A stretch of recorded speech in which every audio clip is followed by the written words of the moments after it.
Siz bu videoni ko'rib turgan bo'lsangiz, ehtimol viza olmoqchisiz. Balki bu sizni 3 yoki 5-urinishingizdir. Lekin men endi aytmoqchi bo'lgan muammolarni siz hal qilmaguningizcha siz umuman viza ola olmaysiz. Bu muammo hujjatlarda emas, birinchi o'rinda. Muammo bu sizni fikrlashingizda. Xo'p, bizni tabiiyki O'zbekistonda viza olish qanaqa bo'lib qolgan? Tavakkaliga topshiraman, viza chiqsa chiqdi, chiqmasa chiqmadi. Eskidan oldingi paytlardan buyon green karta, ya'ni Amerika green kartasiga o'xshab turib, lotereyaga o'xshab o'ynab, men Amerika vizasini olib ketsam bo'ladi deb o'ylaydi. Yo'q. Eski fikrlar, bu fikr umuman noto'g'ri bo'ladi. Chunki bu narsa lotereya emas. To'g'ri, Amerika green kartasi lotereya qilib olsa bo'ladi. Bunda nima qilish kerak bo'ladi? Siz to'ldirasiz, topshirasiz. Bitta savol narsa bor, savol nimaga samarqandliklar Amerika green kartasini ko'p yutadi? Men shunga hozir sizga to'liq javob beraman. Birinchi o'rinda Amerika green kartasini qanaqadir joyga yoki shaharga, davlatga bog'liq joyi yo'q. Bu onlayn to'ldiriladi.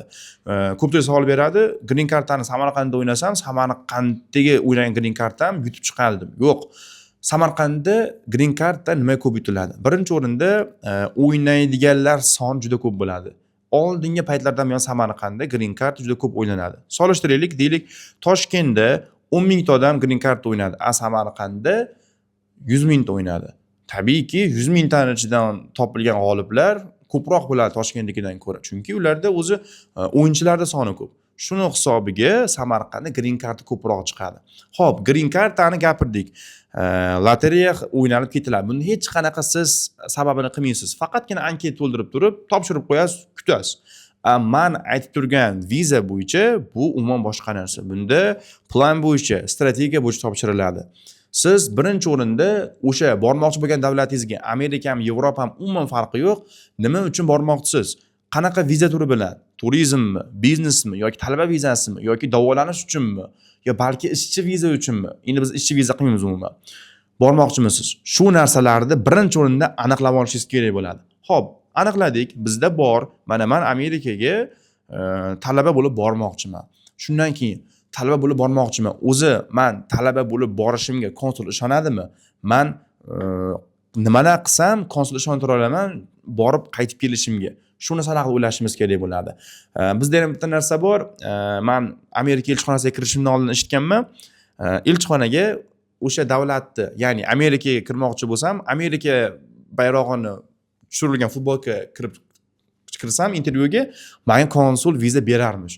Buni o'ylab ko'raylik. Bu yosh bolalarda ish emas. Umuman bu boshqa narsa. Sizga kimdir mana bunaqa ish qilib kirib ketasan, mana bunaqa qilsang zo'r bo'ladi desa, bunga ishonib ketish bu eng noto'g'ri narsa. Deylik, ko'pchilik odamlar vizaga topshirishni qanaqa deb o'ylaydi? Mana Amerikaga vizaga men turistman.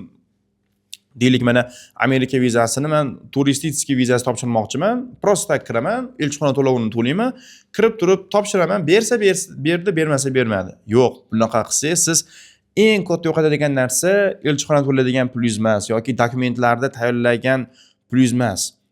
Eng katta minus nima bilasizmi? Bu sizni tarixingiz qoralanadi. Qanday? Siz oppoq varoq bo'lasiz. Siz kirganingizdan keyin sizga atkaz urdimi, sizga o'zi minus uriladi. Siz ishonchsiz odamga aylanasiz. Deylik, sizga bitta konsul atkaz urgandan keyin siz ikkinchi konsulga yana qaytib kirsangiz, bitta bazaga kiritsa chiqadi. O'zi nimaga birinchi konsul atkaz bergan bunga? Qanaqadir sababi bordir deb sizga shubha bilan qaraydi. Bu narsa eng katta minus. Xo'p, shunda savol keladi, unda nima qilish kerak? Nima maslahat berasiz degan savol keladi. Men sizga birinchi o'rinda o'sha aytganimdek, viza turini tanlang. Aniq tanlang, 2-3 ta viza turiga topshirmang. Misol uchun bittasini atkaz olsangiz, ikkinchisiga yana topshirmang boshqa viza turiga. Sizning niyatingiz faqat o'sha Amerikaga ketish deb o'ylab qoladi konsul. Bunda sizga 2 karra emas, 4 karra viza bermaydi. Xo'p, birinchi o'rinda viza turini tanladik, qat'iyan belgiladik. Ikkinchi o'rinda siz dokumentlar tayyorlashingiz kerak bo'ladi. Hujjatlar tayyorlashda o'sha aytganimdek viza tarixi kerak bo'ladi. Bu o'sha sayohat qilishingiz kerak bo'ladi. Pasportingizni to'ldirishingiz kerak bo'ladi. Ishonchli sayohatchi degan nomni olishingiz kerak bo'ladi. Bundan keyin moliyaviy ahvollaringizni to'g'rilashingiz kerak. Moliyaviy, misol uchun siz qanaqa qilib isbotlab bera olasiz? Siz pulingiz ko'p, borib qaytib kelasiz. Sizga Amerikada ishlab pul topish kerak emasligini isbotlashingiz kerak. Xo'p, buni qanaqa qilinadi? Siz rasmiy daromadlaringiz, firmalaringiz обороткасы, karta tarixlaringiz, shu narsalarni isbotlab beradi. Uchinchisi o'sha eng muhimlaridan bittasi, siz O'zbekistonga bog'lab turgan narsalarni ko'paytirishingiz kerak bo'ladi. Bu misol uchun oilangiz eng asosiysi. Bundan boshqa ko'chmas mulklaringiz, avtomobillaringiz, bizneslaringiz hammasi bu sizni ko'rsatib beradi. Siz O'zbekistonga bog'langansiz. Siz shu narsalarni qilib shoshilmasdan topshirsangiz, plan bilan, strategiya bilan siz Amerika vizasini olishingiz mumkin. Misol uchun men buni uddalaganman. Buni hamma uddalashi mumkin. Faqat hamma ham sabri va kerakli darajada mehnat qilmasdan elchixonaga shoshilib kiradi. Elchixona turibdi, hech qayerga ketmaydi. Elchixonada joylar bor. Kirish hech qayerga qochib ketmaydi. Nima qochib ketadi? Sizni отказ olishingiz hammasini bitta nolga tenglab boradi. Siz shu отказ olmasligi uchun men aytgan maslahatlarga amal qiling.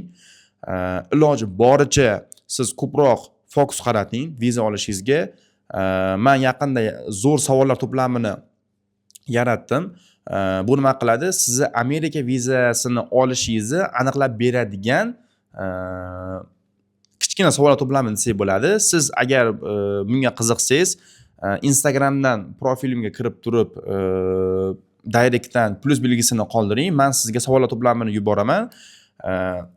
Siz Amerika vizasini olalasizmi yoki yo'qmi, buni birga ko'rib aniqlaymiz.